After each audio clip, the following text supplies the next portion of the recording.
Qué triste que está la noche.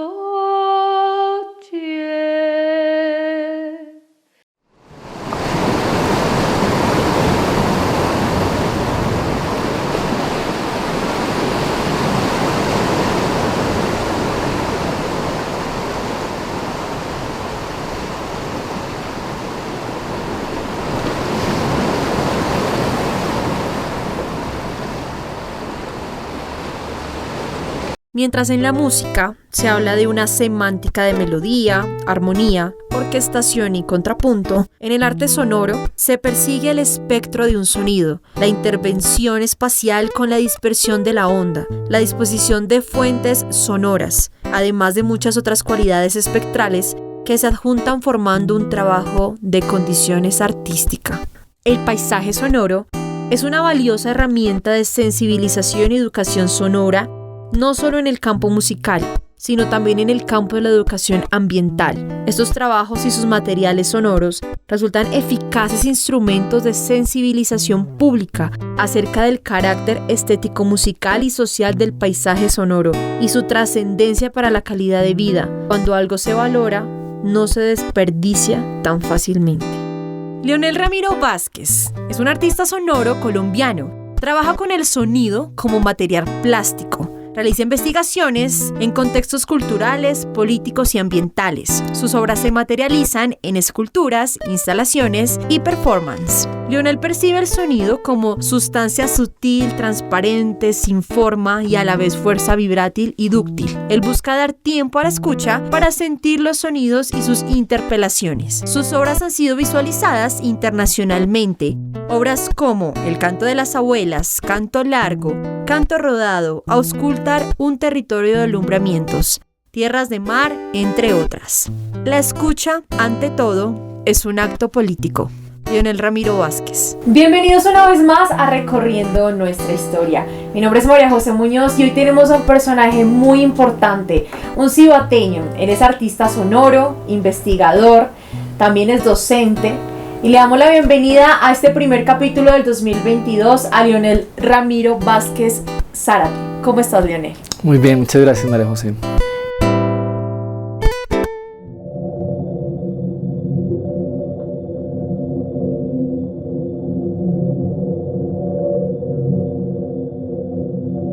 ¿Quién es Leonel Vázquez? Pues soy un cibateño como muchos otros más, padre de dos hermosas niñas, luceros que iluminan mi trabajo, que me inspiran. Soy hijo de cibateños, de una madre que dedicó toda su vida a la educación en el municipio de Cibaté, de la que aprendí muchísimo. También fui su alumno, he sido su alumno y sigo siendo su alumno. De un padre, un líder político en el municipio de Cibaté que le aportó mucho al campo, y bueno, de una familia de 3, 4 hermanos, y cada uno con unos proyectos de vida increíbles. Mi hermano siguió los pasos de mi padre, sigue como aportándole al campo y ahora en su proyecto de vida. Mi hermana, una socióloga, investigadora, humanista, con un amor profundo hacia la dignidad, hacia el respeto y la justicia de los seres humanos, con la cual me siento muy identificado y hacemos muchas cosas juntos. Y mi hermana mayor, un ser también muy especial, muy tranquila, inspiradora también, con una hermosa familia. Bueno, lleno de muchas relaciones, afectos, tejido de historias, de momentos con muchos cibateños, amigos, familiares. Bueno, eso soy. Artista sonoro. Explícanos un poco más acerca de esto. Pues el arte sonoro es una expresión que se desmarca de la música, se desmarca de las artes plásticas, del diseño, de la arquitectura. y entiende el sonido como un material plástico, como un elemento fundamental con el cual puede configurar espacios, experiencias, arquitecturas, objetos. Y yo como artista plástico me identifico plenamente con el sonido y termino haciendo obras que, además de tener un espacio, además de tener un componente visual, un componente tangible, táctil, pues también se escuchan, ¿no? Y sobre todo el sonido que hay detrás de las obras habla de la vida, y de las relaciones que tejen los objetos, los seres, las personas en los momentos. Entonces hacer arte sonoro es como hacer arte muy vivo, hacer arte que tiene que ver con los pulsos, con el corazón, con los movimientos, con las personas y con las distintas formas de vida. Bueno, tú mencionabas tu trabajo con los sonidos, pero ¿por qué eliges trabajar con la escucha, el sonido, con el paisaje de agua, con las expresiones también corporales, con el cuerpo? Cuéntanos el por qué trabajas con esto. Yo creo que no hay una mejor manera de aproximarse al mundo que ampliando los sentidos y la percepción. Como seres herederos de una cultura visual logocéntrica, donde ha primado la razón por encima de cualquier otro valor, pues nos damos cuenta que hay una crisis donde se nos escapa a nuestra razón, a nuestra conciencia, a nuestros ojos, la realidad. Y esa arquitectura que habíamos configurado de sueños, de comodidades y de pretextos se desvanece ante las crisis humanas, ante las crisis ambientales, ante las crisis sociales. Sí, el cambio climático es una de ellas, ¿no? Entonces nos demuestra que es necesario pensar, sentir, proyectar y hacer un mundo distinto, y para eso tiene que atravesar el cuerpo de una manera distinta. La experiencia de lo que vemos, de lo que percibimos, tiene que tocarnos desde otros lugares. Entonces allí siento que no solamente el sonido, sino el tacto, el olfato, otras maneras de sentir el cuerpo nos pueden ayudar a hacer justicia con lo que realmente está pasando allí y que no alcanza nuestros ojos a percibir, y que finalmente define lo que hoy en día llamamos como hechos concretos o realidad.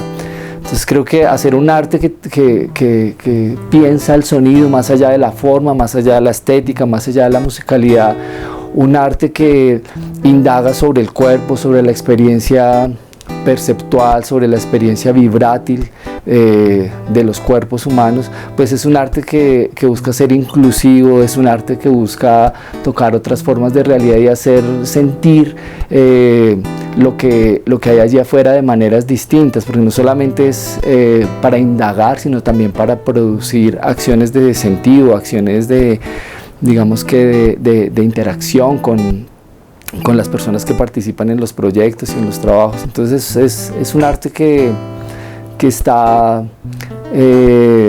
quizás dándonos nuevas perspectivas de la realidad y quizás también nos está dando respuestas ante las crisis.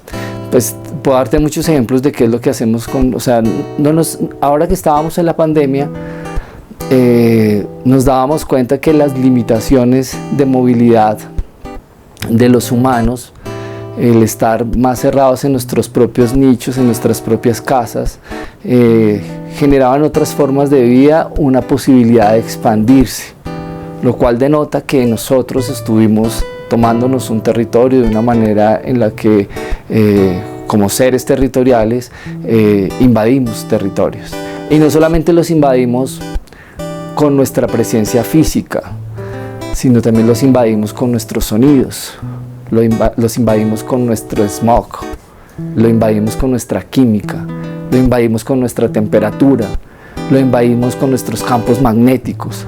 Si todo lo estamos, digamos, no necesariamente tenemos que ver las cosas para saber que están funcionando y están operando allí. Durante la pandemia muchos seres volvieron y rescataron varios de los nichos biológicos en los que vivían, ¿no? Y era muy bello volver a escuchar los pájaros desde la ventana de nuestra casa, ¿no? Como que hacía mucho tiempo que no los escuchábamos, por dos razones: porque no teníamos tiempo para prestarle atención o quizás porque no sonaban porque no estaban, o porque los sonidos que están alrededor los ocultaban.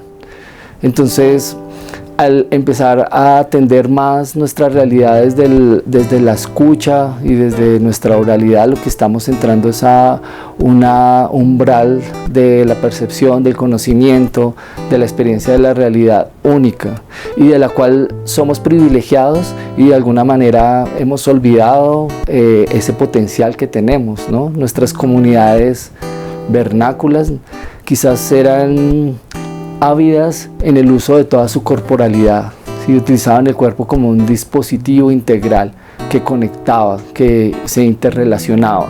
Nosotros cada vez lo vemos más lejos, cada vez necesitamos más de la instrumentalización, cada vez podemos hacer menos cosas nosotros mismos, necesitamos más de otros y sobre todo de aparatos y de cosas para poder desarrollar nuestra vida. Cuando dejamos de ser autosostenibles, en el momento en que nos desprendimos, en el momento en que dejamos de sentir y ver y trabajar sobre el mundo a la escala de nuestro propio cuerpo.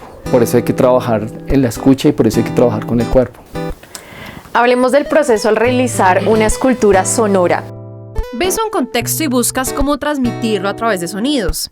¿Qué tan desarrollado debes tener el sentido del oído para representar un momento a través de los proyectos sonoros? La verdad es que en todos los viajes que hago y a todos los lugares a donde me dirijo, estoy atento intensamente con todo mi cuerpo y especialmente le doy un lugar importante a la escucha. Y considero que el sonido, como las imágenes visuales y como otras señales, nos proporcionan elementos fundamentales para poder leer y entender el paisaje. Muchas de las cosas que he identificado en los paisajes ha sido por su sonido, ¿sí? Los silencios me han hablado de las maneras en las que de manera antropogénica nos hemos sometido los paisajes, ¿sí? Escuchar un silencio, ahora parece pues una jugada, digamos que ilógica, ¿sí? Escuchar el silencio, pero es que el silencio suena también, ¿no? Hay una espaciosidad en el silencio. Y claramente al escuchar el silencio estamos aproximándonos a presencias ausentes o a formas de la presencia muy sutil. Y esas son tan bellas, son tan urgentes, son tan importantes que, por ejemplo, ha sido una de las claves de mis proyectos. Los silencios me han hablado y yo he tratado de hacer con mi obra que suenen, ¿sí? Ahora, no solamente silencios, también el ruido es una manera de acercarse y de aproximarse a lo que los paisajes nos están diciendo. Ahora, no solamente trabajo con paisajes, también he trabajado como en situaciones con personas, he trabajado en varios proyectos como asociados al conflicto en Colombia. Sí, trabajé un tiempo con el Centro de Memoria Nacional, con el Centro de Memoria Distrital, con agencias de cooperación internacional de Alemania, de España, de Estados Unidos, en temas de acceso a la justicia, en temas de reparación simbólica, en temas de memoria. Entonces también allí los sonidos me han dicho muchas cosas, ¿sí? En el 2017 me invitó la Radio Nacional de Colombia y la Cancillería a hacer un acto simbólico en el marco de la reparación que debía ejecutar el Estado ante una masacre que desarrolló en Santo Domingo Tame, Arauca en el 2009. Y bueno, allí los sonidos de las voces, de los gritos quizás, de los llantos, también de los silencios de las personas, del apretamiento en su garganta, de su respiración, de su corazón, eran sonidos claves para poder entender la situación y trabajar con ellos. Y los sonidos me van orientando, me van diciendo qué hacer. Yo soy escultor y de alguna manera lo que trato es de generar arquitecturas, espacios, experiencias para que otras personas puedan acercarse a esas realidades y verlas, sentirlas y apreciarlas desde otro lugar. Sí, creo que mi trabajo se esfuerza por encontrar un componente reparador, por encontrar un componente que trate de dar una luz en medio de la oscuridad, es decir, que se base en la esperanza y no en la desesperanza. La desesperanza nos genera estrés, impotencia, es dañina. Entonces, pese a las violencias que hemos ejecutado contra los seres humanos, contra los paisajes, creo que hay maneras de entender eso que nos ayudan a darnos cuenta que somos inmaduros como seres, como humanidad somos inmaduros, pero estamos en un proceso de crecimiento y que tenemos que reconocer nuestros errores y trabajar a partir del potencial, a través de lo que podemos, y de esa manera ser agentes de cambio. Algo que me hizo recordar en el Centro de Memoria Histórica, habían unos árboles y tú te acercabas a ellos y eran víctimas que contaban su historia y pues a mí me impresionaba mucho porque se nos ha olvidado escuchar. Ya hoy en día no escuchamos y creo que es algo muy importante de recalcar en este gran capítulo de Recorriendo Nuestra Historia. Sí, cuando hice esa obra estaba trabajando con 3 actos de conmemoración, porque nos damos cuenta que así como es que hay una cosa muy bella que yo he identificado a lo largo de toda mi carrera y digamos que de mi vida como desde una perspectiva más ideológica, filosófica y humanista, y es que si bien podríamos considerar a los humanos como seres indeseables para la vida, como una plaga, es decir, como una especie que ha soscavado en su propia madre, en su propia existencia, todos los recursos, todas las fuentes para poder asirse, para poder hacerse a sí mismo, y lo ha hecho de manera discriminada y sin ningún valor, sin ninguna ética. Yo creo que somos los humanos lo mejor que le ha podido pasar al planeta, porque tenemos las respuestas, porque si bien la ingeniería y la inteligencia que tiene la ingeniería ha podido desarrollar proyectos de alteración de los paisajes, es la misma ingeniería y el mismo talento humano el que nos pone en las puertas de los giros y de las reparaciones. Entonces, a la vez que durante los actos de violencia en nuestro país que no han terminado de parar y que siguen de alguna manera regando los territorios, los ríos de sangre y de dolor y de sufrimiento, a la vez que esas cosas están pasando, hay muchas otras personas, hay muchos otros seres que están en procesos de exigencia, de no quedarse callados, de reparar, de accionar, no de criticar, sino de hacer, de transformar. Hay gente que está buscando soluciones y es muy bello, o sea, encontrarse como con esos panoramas tan contrastantes. Entonces, cuando yo estaba en el Centro de Memoria me daba cuenta que si bien estábamos en el borde en ese momento de la firma de los acuerdos de paz y había muchos actos todavía de violencia y de digamos que de desesperanza y de incredulidad del proceso de paz y de los acuerdos, pues había muchas otras personas que realmente le estaban apostando a la reparación y se estaban encontrando con sus víctimas y con sus victimarios y estaban dándose la cara y hablándose de frente y tratando de pensar qué hacer, porque el pasado ya pasó y pues no se puede resolver, pero creo que en el presente está la posibilidad de accionar sobre ese futuro y entonces darse la cara. Entonces era muy bello ver que la gente estaba sembrando árboles por todo lado en el Centro de Memoria Distrital y lo sembraban en honor o más bien en conmemoración a un ser querido, en conmemoración a un acontecimiento, a un acto, sí, para, digamos que como acto simbólico tratar de depositar en esos árboles como un sueño, una esperanza, el poder de transformación de la vida del árbol que va creciendo, que desde las raíces extraen de la oscuridad el pasado y se proyectan hacia la luz, hacia el futuro. Entonces la gente estaba como en ese plan, pero eran acciones anónimas. Mucha gente de la ciudad llegaba a pedir un lugar, como aquí puedo sembrar un árbol, y les decían sí, siémbrelo, y hacían sus rituales. Yo me imaginaba qué pasa si escucháramos los árboles, cuántos deseos, cuántas historias cargan los árboles.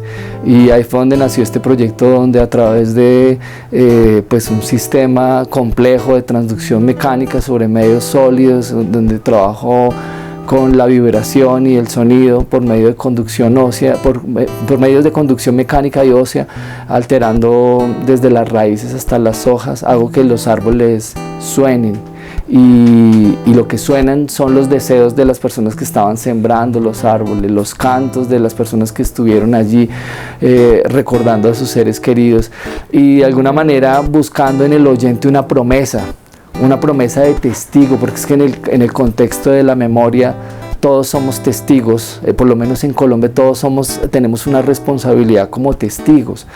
O sea, no podemos quedarnos ausentes e inactivos frente a lo que ha pasado. Entonces, como somos testigos, la pregunta que se le hace desde esta experiencia a las personas es como, ¿cuál es tu voz allí?